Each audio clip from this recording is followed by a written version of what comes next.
what was stressing me out more was having this, like, you've got to work out at this time, and you've got to, get the kids out at this time, and you have to do all these things, and you need to be able to meditate. And then you see, well, why don't you wake up at 5 a.m.? And you're like, I don't even sleep to begin with. I'm not waking up earlier to do these things. And so what I started to really practice was, I'll just get to it.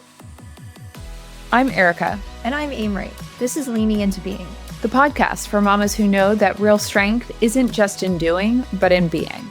Be you. Be present. Just be. Amri, I'm so happy that you're here in Virginia Beach. Me too. I'm so excited to be here. I can't believe it. Tell me what it was like getting here. Oh, well, actually, this is like one of my smoothest commutes ever to get here. I left the house at 6:30. And when I was getting ready to leave, my purse was missing. So we had to rip up the whole house. My husband went like running around looking for everything. Finally found my purse and my wallet to hop in the car for my 2-hour commute to jump on my airplane to get here to you. You scooped me up at the airport. So as far as travel goes, it was pretty seamless. But I have to say, from the moment that I've gotten here, I've gotten all of these little text messages from my husband saying, what's happening? Is there supposed to be a note in the bag? What should I give the kids for dinner? What do they need to do after school? It's been pretty funny nonstop. Oh my goodness. The mental load is real, right? Like, it really is. And I feel like we have a plan in place. Like my husband and I, we've done fair play. My husband is also a super helper, I would say. Like he cleans up the house and like he's there to do any activities.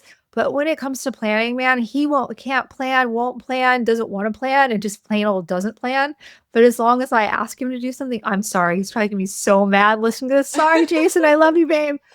But we have a hearth, which is like a digital calendar that I meticulously put everything into. The schedule's there. The days that the kids need notes sent, like the top of the calendar says, send note, and like the time that they have to be dropped off and picked up, everything.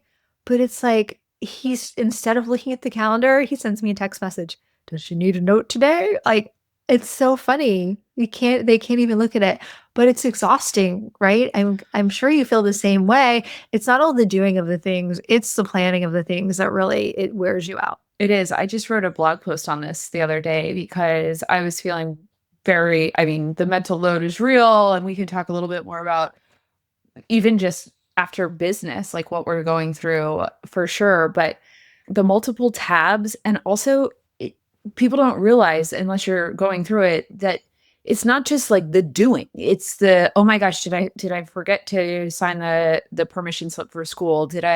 What are we going to do for dinner? Did I get the baseball bats in time? And then you get a call from school, oh, you forgot to give the right t-shirt or the lunch or whatever it is, or the books or the things. Like, the dreaded school call. Yeah, you see it. You're always on a Zoom call and you see it come up and you're like, oh no. I know. I got 2 calls from my son, from Braden, on Monday, freaking out because he thought I packed the wrong jersey for his baseball game. You didn't. But I didn't. I was like, but I did have a very quick moment where I was like going through I had to go back to all the texts and make sure I got it right. And then I texted another mom, please tell me I didn't have a mom fail, all the things.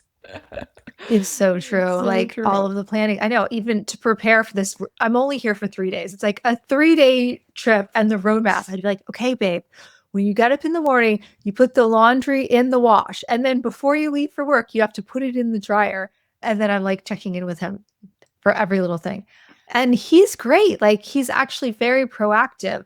And with running a business, and we use all the things. Like, I use Asana to project manage all my stuff, but we were just joking. I'm just project managing myself now, because there's lots of different apps that you can use for this kind of thing, like Maple. But if your partner doesn't get into them, then it's just, I'm shouting out directions to myself, right? It's so true. And there's so many different things. So you just have to find it. Like, the Asana is just not going to work for me. I love ohai.ai, which is, I just voice note it and it sends me reminders. And if Ben wants to look at it, he can, but it's just there I don't need to go in and actually like manually move things around, Yeah. And the notes, my favorite is the notes on the phone. I just make notes to myself And then I've gotten it out of my brain. And then I have a certain time during the day when I go through the notes and I figure out what needs to be done and where they all go. Because otherwise, it's the mental chatter. I keep hearing that task like jinging off in my head. That's like, need to add a note, need to add this until it gets put down on paper or put down into my notes somewhere. Yeah, which is a good segue because I love putting things, I like to write my things out in the morning, my, 3 things I need to accomplish for the day. But if I don't write them out, even if they are in my phone, it's like that mental shift. I don't really get to it. I can't get it. I need to like Physically, clear some space out of my brain to be able to add in new things. Yeah. I like to write them on real paper too. There's something about that. Like I love getting the pen and crossing them off, even though I have digital ways to keep track of things, but like the satisfaction of actually crossing something out on a piece of paper or a Post-it note, it's good. Oh yeah. Yes, I love that. I feel like if I don't get my big things done in the morning, so when I'm thinking about setting up my day, I used to try to do the little things because I like to cross them off the list, but I'm most creative and most like I feel like productive in the morning. So I try to dive into that. Like if I have a big creative task or a writing task, I try to do that in the morning, very first thing. And then I'll head into like more of my tasky kind of things. Yeah, you know what what I've realized really works best for me is that I was actually just talking about this with Hillary Phelps on her podcast recently, which was that I always have, my non-negotiables. And what was stressing me out more was having this, like, you've got to work out at this time and you've got to, get the kids out at this time and you have to do all these things and you need to be able to meditate. And then you see, well, why don't you wake up at 5 a.m.? And you're like, I don't even sleep to begin with. I'm not waking up earlier to do these things. And so what I started to really practice was I'll just get to it. I know my non-negotiables. These are the 3 or 5 non-negotiables that I want to make sure I accomplish every day. Mm-hmm. And I don't put them at a specific time block because I was realizing that was actually stressing me out even more. I know for me, what works most mornings is I'll work out after I drop off the kids, but I'm not waking up earlier to do that, right? Like but it gives you a little bit more of a calmer like mentality when you're crossing, when you know those 3 or 5 that you're going to do that are not on your to-do list. Those are your non-negotiables you do every day. Mm-hmm. And then you just slot in that time. And whether it's maybe one morning you have 30 minutes or 15 minutes, or you have like 3 little breaks, like you and I love the little mini pocket breaks during the day to stand up and move around. But that seems to also, because I think we're just so overwhelmed with, I've got to cross this off my list. I've got to do this. I've got to do that. And it's got to be at this time. And this has to happen. And, it's overwhelming. We're stressing ourselves out. Yes. I kind of do the opposite though. I know that I get up at 6. And so from 6 to 7, everyone in my family knows not to even talk to me. My husband actually comes into my room with a green tea and puts it on the bedside table next to me and runs away. And my alarm goes off and I put my headphones in my ears and I listen to like a 17-minute meditation before I wake up. And I take those out and I drink like 4 sips of coffee and I do some like little stretchy things in bed. And then I get up and I put on my workout clothes and my office is like on a little granny cottage up on the hill. I leave the house, no one talks to me. And I go up to my little thing and I do 30 minutes of something or other. And then I come back and I can talk to people. But I am so scary in the morning that everybody just completely avoids me. And my husband leaves around 7. So I come back to the house. I'm like awake and ready to manage the whirlwind that is getting my youngest off to school.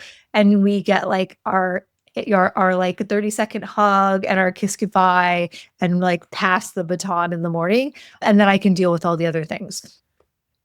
I like the morning shift. I'm a morning person. So I'm like, okay, I'm up. I'm going to have my coffee. I'm like moving things around, making everybody breakfast. And so I'm like slow. I'm totally slow moving in the morning. Yes, you are. I really am. I'm nice to you, but my poor family. But I do know now to make sure you have coffee or tea first thing in the morning. I do. You see me come out and I don't really talk and like my eyes are kind of not open. And I right stumble around. Yeah, you had the tea. You're like over by the teapot this morning. That and when you talked about the mini things, I actually have been doing this for a while. I started doing this year and I love it. We were talking about snackable exercise. Mm. I've been fitting in 2 minutes, 5 minutes. I every time I go to the bathroom, I hop on my Peloton bike and I look out the window and I just like cycle for a few minutes. I pretend like I'm going to another meeting. And you were laughing at me when I was saying this, but I actually really do this. And it's helped me a lot not to feel so stiff, but also to just keep moving during the day because we sit in front of our computers now all the time. And it's Yeah. like so hard to even get in the organic exercise that we were getting in when we were living in a city, right? Like Oh my I at gosh. least So had to true. walk to work or like walk out to get lunch. And Right. in my lifetime, my life cycle now, I'm just walking like across the yard to make my lunch and got to squeeze it all in. So I try to fit in like 3 little snacks of exercise during the day. And it's like even I'll be in my dress and I hop on my bike. You pretend it's your city bike and you I get pretend on. it's my city bike and I make myself like I look out the window, I have some music on, and I like try to shut my brain down from whatever else it is that I'm doing. And so it's so funny now. I'm a girl mom. I have 2 girls, Mari and River, who are 9 and 13. And Erika, when we met, you were a boy mom to one, and now I know you laugh. it's I crack wild, up every time. wild. But yes, I was a boy mom to one and then went through a nasty divorce and came out of it in this beautiful light. Met my now husband who has 2 boys. So we have a blended family of 3 boys and a baby boy on the way. So it was like, what, in 2.5, 3 years, we went from one to You'll be to soon 4. to be in May, we'll have 4 boys, which is really funny because I am one of 4 girls. So it's the complete opposite. But I have to say, I love being a boy mom. And I like being a girl mom, but it's so different. Like, even when I was chatting with my daughter last night and you were laughing, she was doing gymnastics and my husband was holding up a hula hoop, which is like one of our new games we play. And she was diving through the hula hoop and then she was doing some like little dances for us. And just the evening routine was so different and so funny. The energy is like, Oh, the it's like energy. high energy all the time, cheering and dancing and all those things going on. And meanwhile, Braden's up playing device time, like playing Fortnite, talking to his friends on his device. But And we picked him up from baseball and I learned about drip. yes. Oh my gosh, that was my funny. That was so So funny. Erika, what is drip? Okay, so drip is this like hype gear and your accessories that you add to your sports. So all of the boys play baseball. And whenever they're practicing, my husband Ben and I always joke, we're like, you've got to back up your drip because you had to have this particular baseball lifestyle 101 gear or the Bolt batting gloves that cost like $100. So you better use those gloves and swing and hit like I don't care if it's a home run, just hit the damn ball far. But we were laughing. I was teaching Amri that, those are because, of course, the new colors for this season are baby blue and pink. And so he was rocking these really cool gloves. And I was like, you better back up that drip. She's like, what is drip? I know. And hilariously, my nephews are like avid baseball players and fans. So I text my brother and I'm like, so what's Owen's drip like right now? And he's like, what are you talking about? What is this? What? Did he not know? He didn't know what drip was? No, but he's my brother. Like maybe the boys Maybe do. the boys. You should have texted Owen. We had a really good laugh about it. He's like, what are you talking about? What is this like? What is this drip that you speak of? Yeah, it's so different. Our sports, like we've got swimming and volleyball and musical theater and tumbling. And our morning routine is so different too. You know, we've got 2 hours. There's like the hairstyle for the day. Sometimes it's bubble braids. Sometimes there's 15 minutes to leave. And River's like, can you do box braids? I'm like, oh my God, right now. You know, some days there's like silver eyeshadow because she's taking pom-poms to do something. And yeah. And my struggle is getting them to do their hair or like put on deodorant? Did you put on deodorant? Did you brush your teeth? Can you do your hair a little bit? But yes, it's definitely really funny. And I was also laughing because we were looking for tongs last night. And I was like, what happened to the tongs? And then I remembered that the boys were cleaning the pool the other day and used the tongs to get the frog out. So I'm sure my tongs from the kitchen are outside somewhere. Well, different scenario. All of my kitchen stuff is always missing because River's using it for her art supply. So it's like in the paint or the glue or the slime or all of those things. So that all happens to me too. And we have like an explosion of glitter. Glitter is my nemesis. I'm like, no more glitter in the house because you can't get the glitter out of anything. It's in the dog and in the carpet and like it's everywhere. Yes. Yeah, they love the glitter. Yeah. But I think that that's the difference between girls and boys is that when we'll see like over the next few years, it'll be really interesting to see how your girls are compared to the boys because the boys are so active and the girls are pretty active now, but at least they're focused. Like your girls can sit there and paint or do glitter and River can go back and forth and just, but she loves doing the same thing. Whereas the boys are like, I'm bored. I want to go back to, unless it's like a device in front of them, like PlayStation, then they'll sit all day long. But if you ask them to do anything else, forget it. Oh no, my youngest, she definitely gets bored. But my oldest is so diligent. She's most of the time, if she's not swimming, she is studying and doing her homework, or like she does a little like cooking things for herself. She does do a lot of like hairdos in her room. Like I'll go, hey, Kate, what are you doing? And she's in there doing her hair like on Sunday in the middle of the day. And then I'll come back in and she has a different hairstyle. So they like to FaceTime with their friends and they do their hair and then they like do makeup and things like that. Yeah. Which is totally different. But it is interesting, you know, as my oldest has gotten older, I've definitely felt like that the dynamic shift where there's definitely a lot more room time and you know, like we're going into the hormonal time. My husband's like, I am in jeopardy here with the 3 girls. Like, there's certain times in the month where it's like, what did you say? No, what did you say? He's like, I'm just going outside. I'm going out in the yard. I got to get out of here. Jason, I'll share with you a tip, a Ben Hanafin tip. My father used to, he would always joke, he's got 5 women in the house, including my mom, obviously, and a dog named Lady. And he always planned his business trips around the same week. So, I mean, for years. And we were like, why are you always leaving on the 13th to go somewhere? And he's like, well, honey, it's that time of the month, you know? That was his thing. He would just leave when he knew that everybody was going to be on the same cycle. That's a good tip. That one's for you, Jason.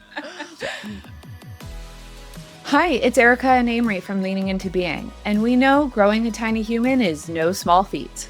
Which is why we've partnered with our friends at Motherhood Maternity. Because every mama deserves to feel held, seen, and yes, comfy. From belly to baby and beyond, their pieces move with you so you can focus on what matters most, being present. You can shop their latest looks at Kohl's, Kohls.com, Amazon, Babies R Us Canada, and Motherhood.com. Be you. Be present. Just be. Erika, how hard is it to create content while running a company? Let's be real, Amri. It's really hard. You've got the ideas, but turning them into consistent strategic content, that's a whole other job.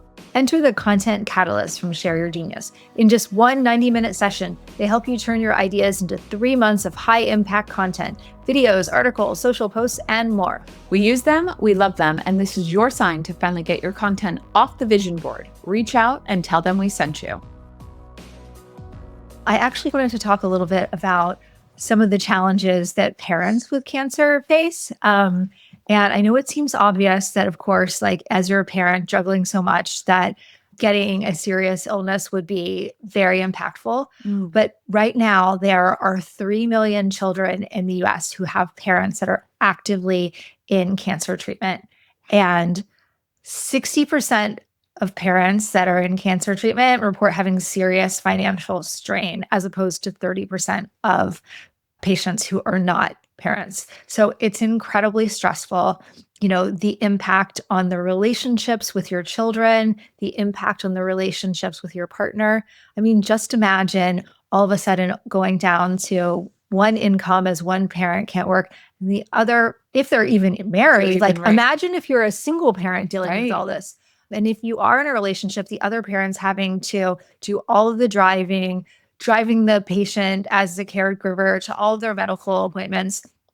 So it's just incredibly stressful. And I've been doing a lot of research and talking to a lot of other parents that have been going through their cancer journey and learning a lot about what's been happening for them and what they're stressed out about and what they're worried about. So I am just very excited about bringing these conversations to the forefront. I'm going to be putting together a toolkit for parents based off of the research that I'm finding and some of these conversations that I'm having with other parents to help to navigate that journey. I love that. And where are they going to be able to find all this information? You can find all this information on amrikibbler.com. I was one of those women that thought I was never going to get divorced, that it was like a failure in my own belief system. But who thinks you're going to get divorced? You never go into a marriage thinking you're going to get divorced in the first place, right? But as this type A person, that to me was like, no, everything's going to be perfect. Like, I'm going to have this perfect marriage. I'm going to have all these things. And the reality is that 50% of marriages end in divorce, and 60% of those marriages, of those divorces, have children under the age of 18. Those are staggering stats. It's staggering. So you're more likely to get divorced. You are more likely to get divorced, and you are more likely to get divorced when you have kids. So, and then what's even more staggering, I get goosebumps all the time, is that 80% of women who go through divorce end up in poverty. What? Because they don't have access to the resources. They don't have access to, balancing something as simple as balancing of your budget or your financial information. And so it's really staggering. And for me personally, in my journey, I kind of had a little bit of an opposite because I was the head of the household and primary caregiver.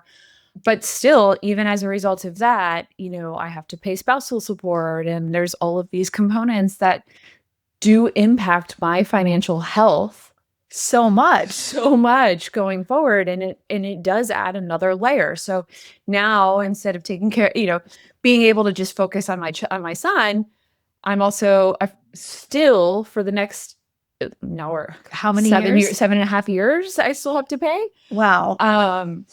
So I find that one of the things that really got me through my divorce was doing a lot of research into how can I get through this season? And once I get through this season, what is going to benefit me the most?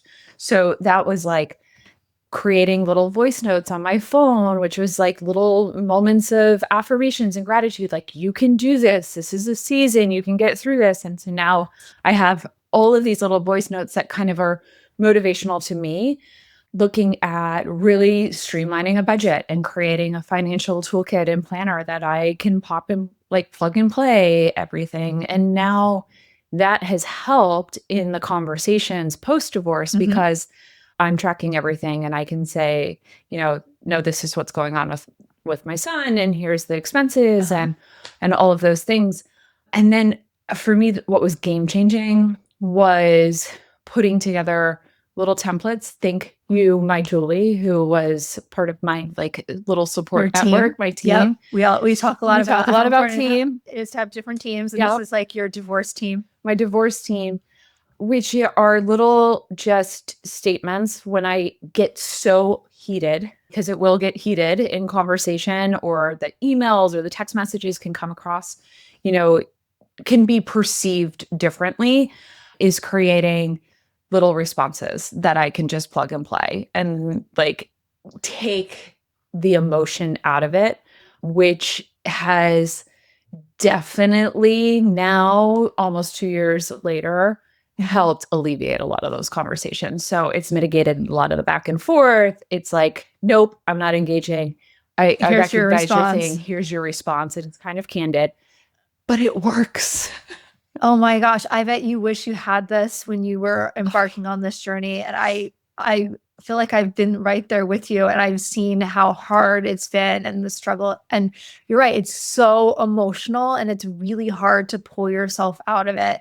And I bet having those like kind of like canned responses and templates, sort of like we use them all the time for business, right? Like, why not have those at your fingertips? Yes. And really empowering more moms to feel like you're supported throughout that journey, because it is definitely a dark journey, like many things that we don't obviously aren't planned. So will you be sharing these? Is there a way for, another mom who is embarking on this difficult time to have access to some of these resources that you created for yourself? Yes. So I'm currently bundling them up, and they can be found on the momentumhub.co under momentum transitions. Mama, you are doing enough. You are enough. So take a breath, lean in, and just be. Be you. Be present. Just be.